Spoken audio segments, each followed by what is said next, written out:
Welcome to Tech Trick Tutorials. Today I will show you how to send USDT from the Bitget exchange to your Tonkeeper wallet. This is a basic and easy guide. First, set up your Tonkeeper wallet. If you don't have it, download it from your app store. Create a wallet by opening the app and following the prompts. Locate your USDT TRC20 address. Click Receive and copy the USDT deposit address. This is need to transfer USDT from Bitget. Now log into Bitget. Open the app or website and log in. Go to Assets or Wallet and find your USDT balance in the spot wallet.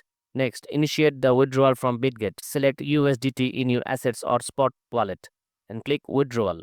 You'll be taken to the withdrawal page. Now enter your Tonkeeper wallet address. Paste the USDT address you copied. Double check the network is set to TRC20 or Tron network to avoid issues. Enter the amount of USDT you want to transfer. Finally, confirm the complete with the withdrawal.